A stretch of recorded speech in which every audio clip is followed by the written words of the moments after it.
Selamat siang untuk kita semua, selamat siang teman-teman. Perkenalkan, nama saya Gunawanto Radan Rikasi, biasa dipanggil Rifin. Saya berasal dari Kabupaten Manggarai Barat.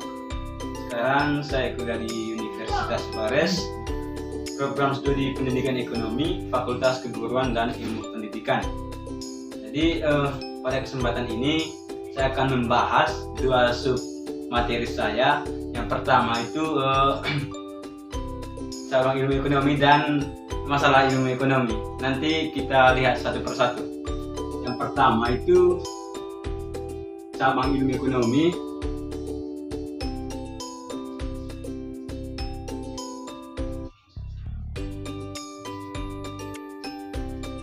Dan yang kedua yaitu masalah ekonomi.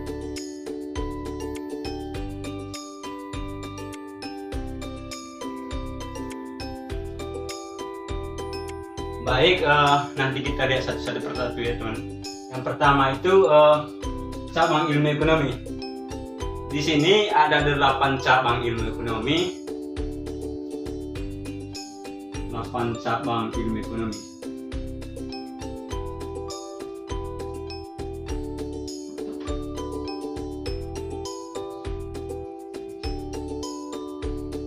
Jadi di dalam 8 cabang ilmu ekonomi, yang pertama itu yaitu ilmu ekonomi moneter.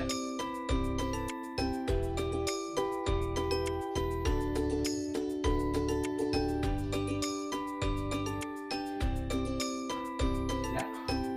Jadi ilmu ekonomi moneter itu yaitu sebuah cabang ilmu ekonomi yang membahas tentang uang, perbankan, dan tingkat suku bunga seperti inflasi dan jumlah uang yang beredar. Itu ilmu ekonomi moneter yang pertama. Jadi yang kedua yaitu ilmu ekonomi publik.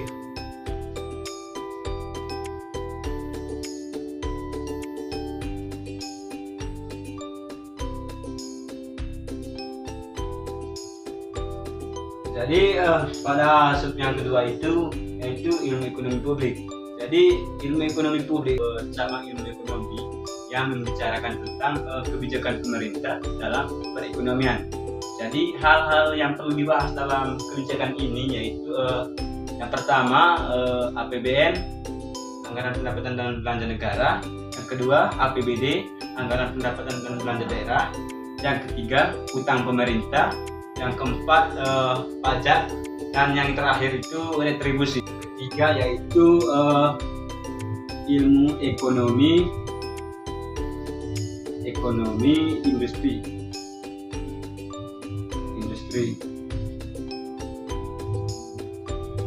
Jadi ilmu ekonomi industri ini adalah sebuah cabang ilmu ekonomi yang memfokuskan pada interaksi perusahaan-perusahaan pada suatu industri.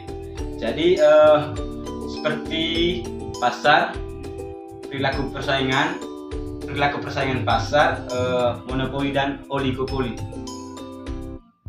Jadi mungkin itu saja yang berkaitan dengan ilmu ekonomi industri. Sekarang kita lanjut dengan yang keempat yaitu ilmu ekonomi internasional. Yang keempat ilmu ekonomi internasional.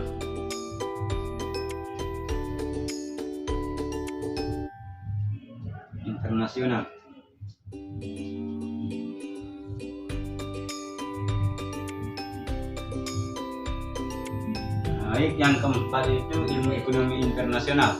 Jadi ilmu ekonomi internasional yaitu cabang ilmu ekonomi yang membahas tentang perilaku perekonomian antara negara. Baik, yang kelima yaitu ilmu ekonomi regional.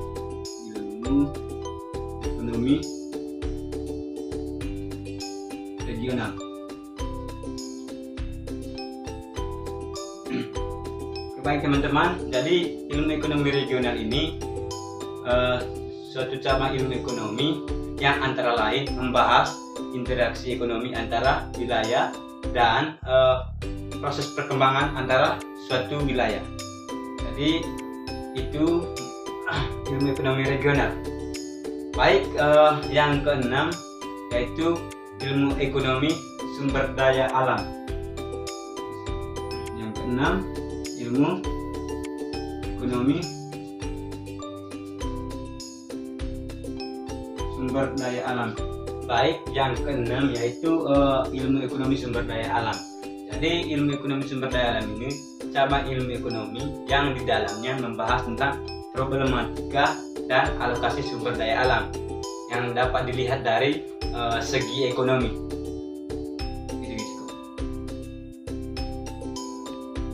Baik, yang ketujuh yaitu ilmu ekonomi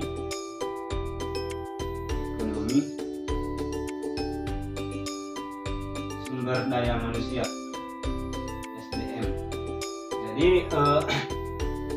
ilmu ekonomi sumber daya manusia itu cabang ilmu ekonomi yang membahas faktor produksi tenaga kerja seperti masalah pengangguran, upah minimum, tingkat pendidikan, dan yang terakhir itu calon tenaga kerja. Yang ke-8 ilmu ekonomi syariah. Yang ke-8 ilmu ekonomi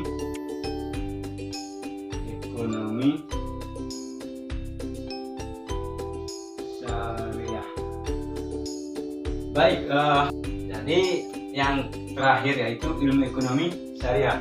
Jadi ilmu ekonomi syariah itu ilmu ekonomi yang bertujuan menerapkan ekonomi Islam. Jadi pokok pembahasannya adalah prinsip bagi hasil, yang kedua penghapusan riba, dan yang terakhir yaitu zakat. Baik, untuk sub yang pertama teman-teman yaitu sub cabang ilmu ekonomi sudah selesai. Sekarang kita memasuki dengan sub tema yang kedua yaitu masalah ekonomi. Jadi dalam masalah ilmu ekonomi ini ada dua masalah. Yang pertama itu menurut aliran klasik dan yang kedua menurut aliran modern.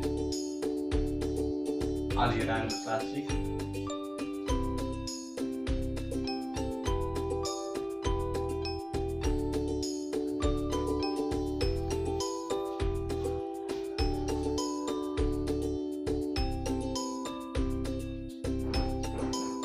Jadi dalam masalah ekonomi ada dua masalah. Yang pertama itu aliran klasik dan yang kedua itu aliran modern. Nanti kita jelas satu persatu seperti apa masalah menurut aliran klasik dan seperti apa masalah menurut aliran modern.